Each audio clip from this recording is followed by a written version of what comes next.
আসসালামু আলাইকুম, সবাই কেমন আছেন? চলে আসলাম বাবুল্যান্ডে।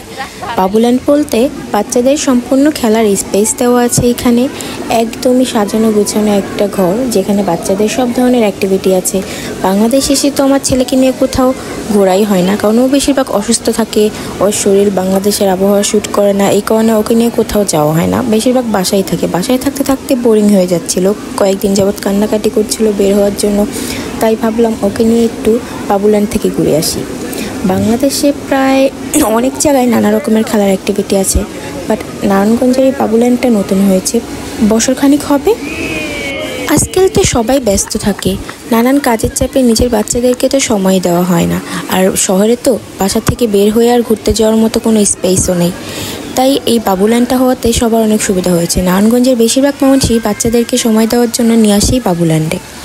এখানে নানা রকমের অ্যাক্টিভিটি আছে, বাচ্চাদের কিছু থিম আছে, খেলার প্রচুর স্পেস আছে, গান বাজে। এখানে আসলে সারাদিন খেলাধুলা করে বাচ্চাদের মনও ফ্রেশ হয়ে যায়, আর বাসায় গিয়ে শান্তিতে একটা ঘুমও দেয়। কারণ সারাদিন ঘরে বসে থাকতে কারই বা ভালো লাগে, আমাদের নিজেরই ভালো লাগে না, আর বাচ্চাদের কি ভালো লাগবে? নারায়ণগঞ্জে 2 নম্বর গেট আলমাস পয়েন্টে 8 তলায় বাবুল্যান্ড হয়েছে, যেটা হওয়ার কারণে বেশিরভাগই নারায়ণগঞ্জবাসীরা বাচ্চাদেরকে নিয়ে এখানেই চলে আসে সময় কাটানোর জন্য।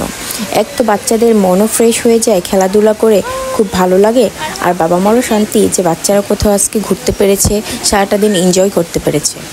আর আমার ছেলে এখানে আসার পরে এমন একটা অ্যাক্টিভিটি বাদ নেই যেটার মধ্যে ও না উঠেছে বা যেটাকে এনজয় না করেছে। ও তো যাওয়ার নামই নিচ্ছিল না। প্রায় 3 থেকে 4 ঘন্টা হয়ে গেছে, রাত্র হয়ে গেছিলো। আমরা এখানে ওর জন্য বসেছিলাম আর দেখছিলাম যে ও একটু ক্লান্ত হচ্ছিল না। একটার পর একটা ও খেলাধুলাই করছিল। আর এই জায়গাটার মধ্যে সবচাইতে স্পেশাল বিষয় হলো ওইটা অনেক হাইজেনিক, অনেক পরিষ্কার, অনেক ক্লিন। আর এখানে স্টাফ অনেক আছে যারা বাচ্চাদেরকে অনেক কেয়ার করে আর খুব দেখে রাখে। গার্ডিয়ানদের জন্য এখানে ভালো বসার জায়গা আছে, রেস্টুরেন্ট আছে, সাইট করে আছে, বাচ্চাদের জন্য আলাদা সাইট আছে, সারাদিন যাতে কারো কোনো অসুবিধা না হয়। এত বাচ্চা খেলা করছে, তারপরও কারোর জন্য কারো কোনো অসুবিধা হয় না।